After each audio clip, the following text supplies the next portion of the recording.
محترم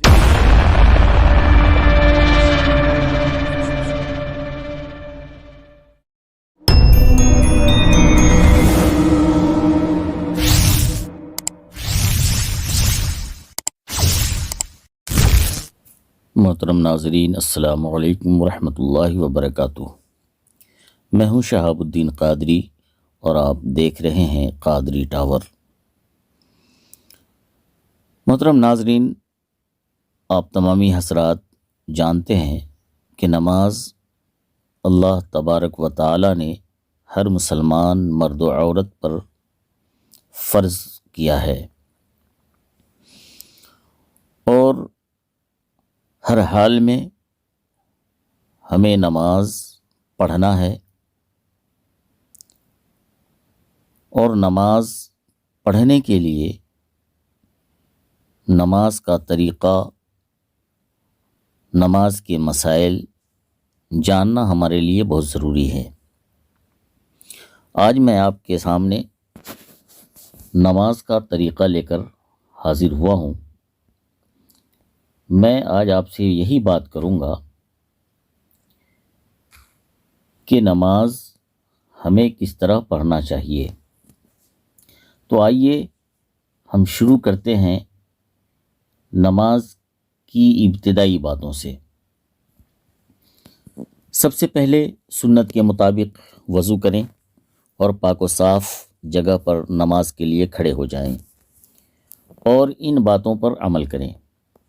اپنا رخ قبلہ کی سمت کر لیں، بالکل سیدھے کھڑے ہوں اور اپنی نظریں سجدے کی جگہ کر لیں۔ دونوں پاؤں اس طرح سیدھے کر لیں کہ آپ کے پاؤں کی انگلیوں کا رخ قبلہ کی جانب ہو۔ مرد اور بچے اس بات کا ہمیشہ خیال رکھیں کہ شلوار، ٹراؤزر یا پینٹ کے پائچے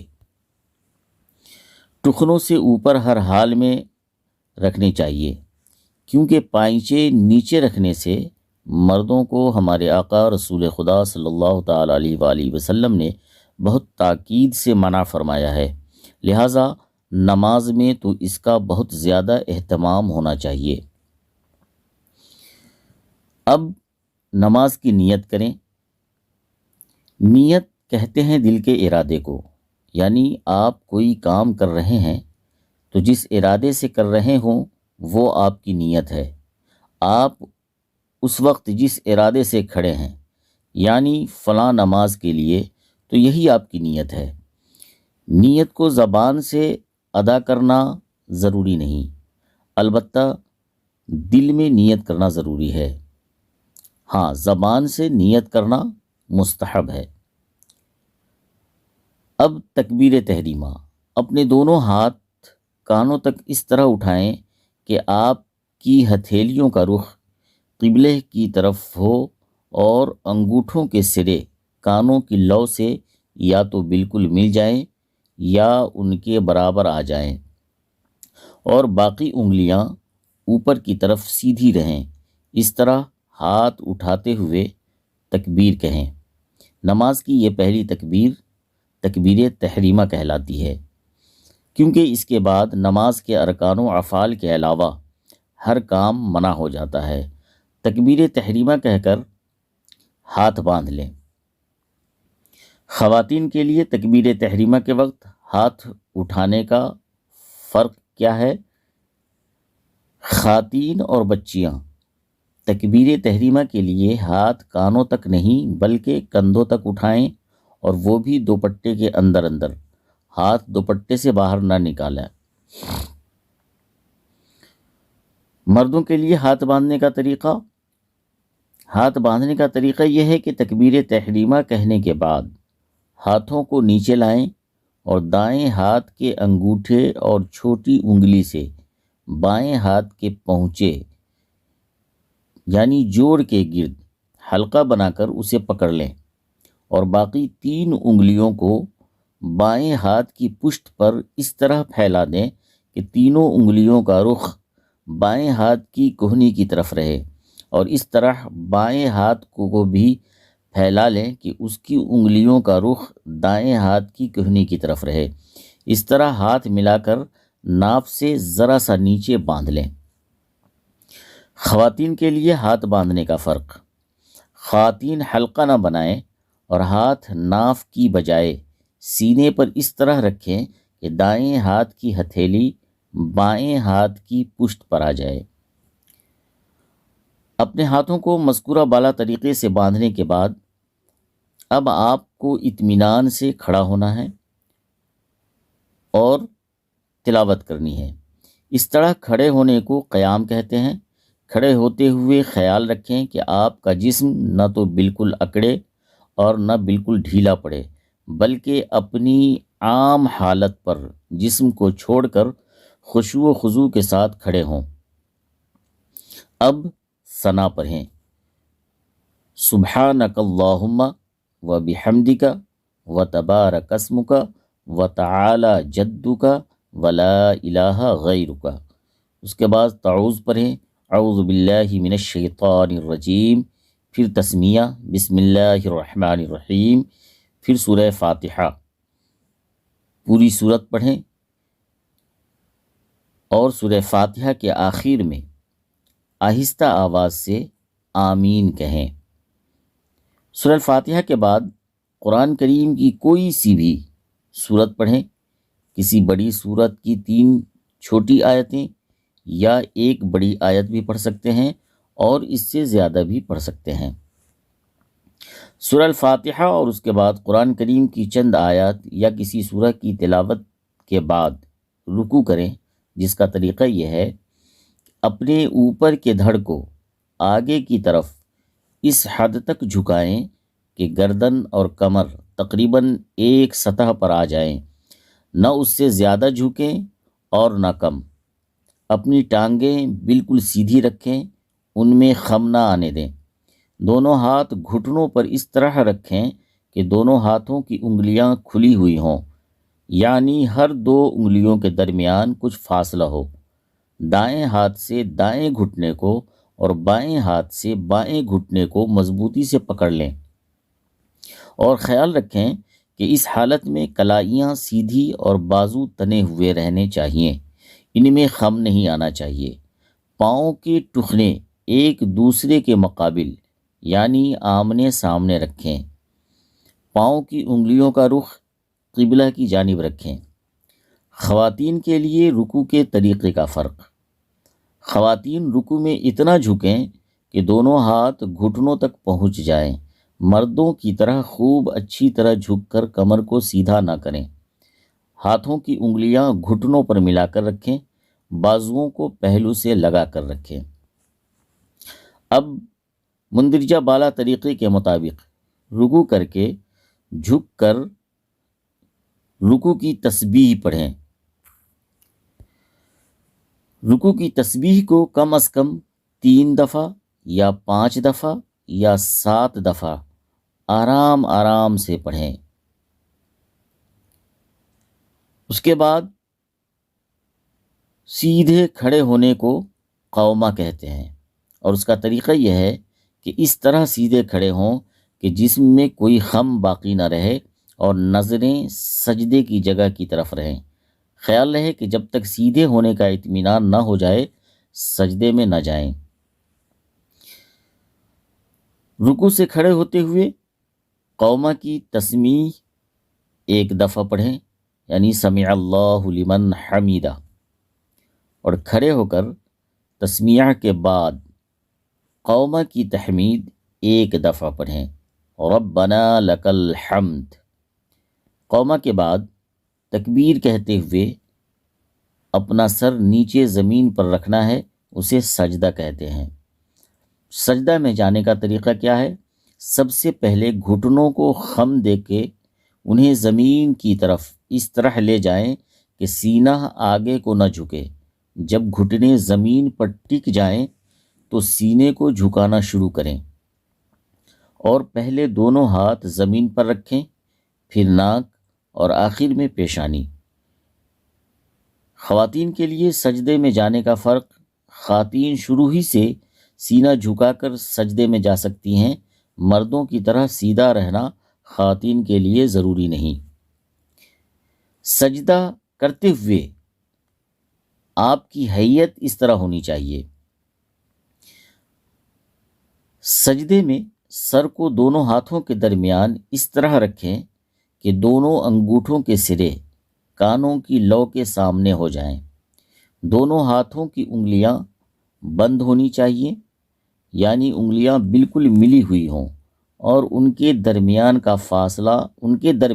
فاصلہ نہ ہو، انگلیوں کا رخ قبلہ کی طرف ہونا چاہیے، کہنیاں زمین سے اٹھا کر رکھیں، زمین پر ٹیکنا درست نہیں، دونوں بازوؤں کو اپنے جسم کے پہلوؤں سے ہٹا کر رکھیں، رانے پیٹ سے الگ رکھیں، ملائیں نہیں، پورے سجدے میں ناک اور پیشانی کو زمین پر ٹکا کر رکھیں، دونوں پاؤں انگلیوں کے بل اس طرح کھڑے رکھیں کہ ایڑیاں اوپر ہوں اور تمام انگلیاں اچھی طرح مڑ کر قبلہ رخ ہو گئی ہوں، خیال رہے کہ سجدے کے درمیان پاؤں زمین سے اٹھنے نہ پائیں بلکہ پورے سجدے میں پاؤں زمین پر ٹکا کر رکھیں۔ خواتین کے لیے سجدے کی حیت کا فرق، خواتین سجدہ میں اس بات کا خیال رکھیں کہ ان کا پیٹ رانوں سے بالکل مل جائے، بازو بھی پہلو سے بالکل ملے ہوئے ہوں، پاؤں کو بالکل کھڑا کرنے کی بجائے انہیں دائیں طرف نکال کر بچھا دیں، کہنیوں سمیت پوری باہیں زمین پر رکھ دیں، پھر سجدہ میں جائیں، سجدے میں جا کر سجدے کی تسبیح پڑھیں، سجدے کی تسبیح کم از کم 3 مرتبہ یا 5 مرتبہ یا 7 مرتبہ پڑھیں۔ 2 سجدوں کے درمیان قعدہ، نماز کی ہر 2 رکعت میں 2 سجدے کرتے ہیں اور دونوں سجدوں کے درمیان کچھ دیر کے لیے بیٹھتے ہیں، اس بیٹھنے کو قعدہ یا جلسہ کہتے ہیں۔ قعدے میں بیٹھنے کا طریقہ یہ ہے، سجدے سے تکبیر کہتے ہوئے پہلے سر اٹھائیں، پھر ناک اور آخر میں دونوں ہاتھ اٹھائیں،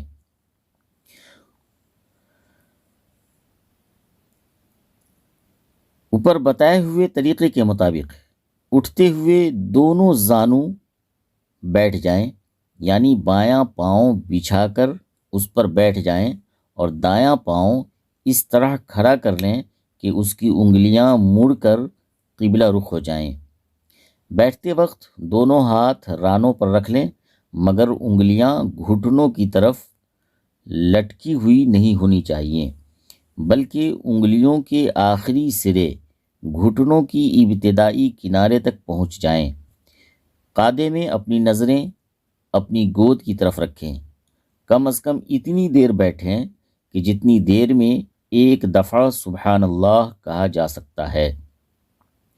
خواتین کے لیے قعدہ میں بیٹھنے کا فرق، خواتین قعدہ میں بائیں کولہے پر بیٹھیں اور دونوں پاؤں دائیں طرف نکال کر دائیں پر رکھیں، نیز دونوں ہاتھ رانوں پر اور انگلیاں خوب ملا کر رکھیں۔ دوسرے سجدے میں بھی پہلے سجدے کی طرح تکبیر کہتے ہوئے جائیں، یعنی پہلے دونوں ہاتھ زمین پر رکھیں، پھر ناک اور آخر میں پیشانی، اور اپنے جسم کی حیت اس طرح کر لیں جس طرح پہلے سجدے میں تھی۔ دوسرے سجدے سے تکبیر کہتے ہوئے پہلے سجدے کی طرح اٹھیں، یعنی پہلے پیشانی اٹھائیں، پھر ناک اٹھائیں، پھر ہاتھ اور پھر گھٹنے، اور سیدھے کھڑے ہو جائیں۔ کھڑے ہوتے ہوئے زمین پر ہاتھ رکھ کر سہارا نہیں لیں بلکہ گھٹنوں پر ہاتھ رکھ کر اٹھیں۔ اب آپ کی دوسری رکعت شروع ہو گئی۔ تکبیر تحریمہ سے لے کر دوسرے سجدے سے اٹھنے تک آپ نے جتنا بھی عمل کیا اس کے مجموعے کو رکعت کہتے ہیں۔ پہلی رکعت کے بعد جتنی بھی رکعتیں ادا کرنی ہوں اسی طرح ادا کریں گے، بس اتنا فرق ہوگا کہ تکبیر تحریمہ، ثنا اور تعوذ نہیں پڑھیں گے بلکہ اب ہر رکعت تسمیہ سے شروع ہوگی۔ معزز ناظرین، نماز پڑھتے ہوئے ہر 2 رکعت کے بعد اسی طرح بیٹھنا ہوتا ہے جس طرح دو سجدوں کے درمیان بیٹھتے ہیں، خواہ آپ 2 رکعت والی نماز پڑھ رہے ہوں یا 3 رکعت والی یا 4 رکعت والی، ہر 2 رکعت کے بعد بیٹھنا ضروری ہے۔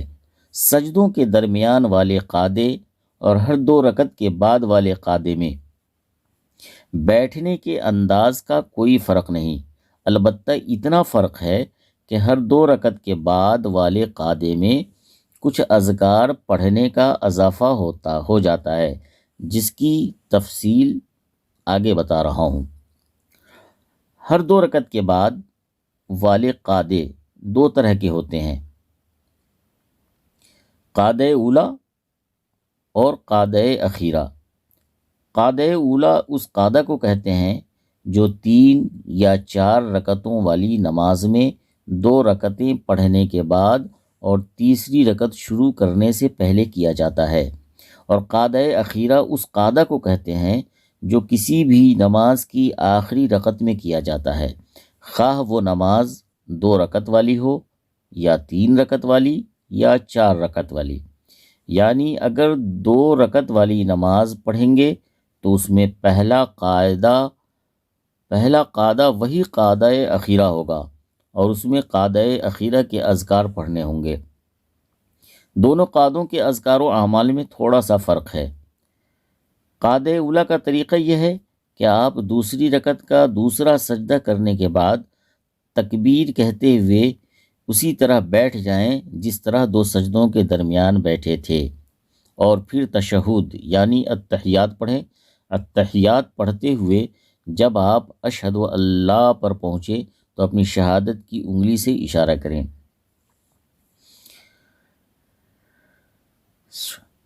التحیات پڑھتے ہوئے جب اشہد اللہ پر پہنچے تو شہادت کی انگلی اٹھا کر اس طرح اشارہ کریں کہ بیچ کی انگلی اور انگوٹھے کو ملا کر حلقہ بنائیں، 6 انگلی اور اس کے برابر والی انگلی بند کر لیں، اور شہادت کی انگلی کو اس طرح اٹھائیں کہ انگلی قبلے کی طرف جھکی ہوئی ہو، بالکل آسمان کی طرف اٹھی ہوئی نہ ہو۔ جب الا اللہ پر پہنچیں تو شہادت کی انگلی نیچے کر لیں، لیکن تشہد پڑھ کر آپ تکبیر کہتے ہوئے تیسری رکعت کے لیے کھڑے ہو جائیں، جس طرح پہلی رکعت پڑھ کر کھڑے ہوئے تھے۔ کھڑے ہوتے ہوئے زمین کا سہارا نہ لیں، بلکہ ہاتھوں اور گھٹنے کے سہارے سے اٹھیں۔ تیسری رکعت اسی طرح پڑھیں جس طرح آپ نے دوسری رکعت پڑھی تھی۔ پھر تیسری رکعت کا سجدہ کرنے کے بعد اگر آپ 3 رکعت والی نماز پڑھ رہے ہیں تو قعدہ اخیرہ میں بیٹھ جائیں، جس کا طریقہ آگے بتا رہا ہوں، اور اگر 4 رکعت والی نماز پڑھ رہے ہیں تو چوتھی رکعت کے لیے کھڑے ہو جائیں اور چوتھی رکعت اسی طرح ادا کریں جس طرح آپ نے دوسری اور تیسری رکعت ادا کی تھی، اور پھر چوتھی رکعت کے دوسرے سجدے کے بعد تکبیر کہتے ہوئے قعدہ اخیرہ کے لیے بیٹھ جائیں۔ قعدہ اخیرہ کا طریقہ یہ ہے کہ آخری رکعت کے بعد قعدہ اخیرہ میں اسی طرح بیٹھیں جس طرح قعدہ اولا میں بیٹھے تھے، اور پھر قعدہ اولا کی طرح تشہد پڑھیں، یعنی التحیات پڑھیں۔ التحیات کے بعد درود شریف یعنی درود ابراہیمی پڑھیں۔ درود ابراہیمی کے بعد پھر دعائے معصورہ پڑھیں، اور دعائے معصورہ پڑھ کر سلام پھیر دیں۔ سلام پھیرنے کا طریقہ یہ ہے کہ دعا کے بعد سلام کے الفاظ ادا کرتے ہوئے پہلے سیدھی طرف گردن کو اتنا موڑیں کہ اگر کوئی آپ کے پیچھے بیٹھا ہو تو اسے آپ کا دایاں رخسار نظر آ جائے، اور پھر سلام کے الفاظ ادا کرتے ہوئے اپنی گردن کو بائیں طرف اتنا موڑیں کہ اگر کوئی آپ کے پیچھے بیٹھا ہو تو اسے آپ کا بایاں رخسار نظر آ جائے۔ جب دائیں طرف سلام پھیریں تو یہ نیت کریں کہ دائیں طرف جو انسان اور فرشتے ہیں ان کو سلام کر رہے ہیں، اور بائیں طرف سلام پھیرتے ہوئے بائیں طرف موجود انسانوں اور فرشتوں کو سلام کرنے کی نیت کریں۔ نماز کے تمام ارکان 9 اعمال کو ٹھہر ٹھہر کر اطمینان کے ساتھ ادا کرنا ضروری ہے۔ اس لیے جلدی جلدی نماز ادا نہیں کرنی چاہیے، بلکہ سکون کے ساتھ نماز کے ہر عمل کو اس کے مسنون طریقے کے مطابق ادا کرنا چاہیے۔ نماز کے بعد جو دعا مانگنا چاہیں مانگ سکتے ہیں، وہ دعا بھی تعلیم کی گئی ہے جو کتابوں میں واضح ہے اور واضح طور پر لکھی ہوئی ہے۔ دعا مانگتے ہوئے دونوں ہاتھ اتنا اٹھائیں کہ وہ سینے کے سامنے آ جائے اور دونوں ہاتھوں کے درمیان معمولی سا فاصلہ ہو، نہ ہاتھوں کو بالکل ملائیں اور نہ دونوں کے درمیان زیادہ فاصلہ رکھیں۔ نیز دعا کرتے وقت ہاتھوں کے اندرونی حصے کو چہرے کے سامنے رکھیں۔ نماز کے بعد کے اذکار مسنونہ یہ ہیں کہ ہر فرض نماز کے بعد 33 بار سبحان اللہ، 33 بار الحمدللہ اور 34 بار اللہ اکبر کہیں۔ محترم ناظرین، امید ہے کہ آپ کو یہ ویڈیو پسند آئی ہوگی اور مکمل نماز کے تعلق سے مکمل جانکاری آپ کو مل گئی ہوگی۔ میں آپ سے ہمیشہ کی طرح درخواست کروں گا کہ اگر میری یہ ویڈیو آپ کو پسند آئی تو اسے لائک شیئر ضرور کریں، اور ہمارے چینل پہ نئے ہیں تو چینل کو سبسکرائب کریں۔ پھر ملتے ہیں اگلی ویڈیو میں، جب تک اللہ حافظ، اپنا خیال رکھیے گا۔ السلام علیکم ورحمۃ اللہ وبرکاتہ۔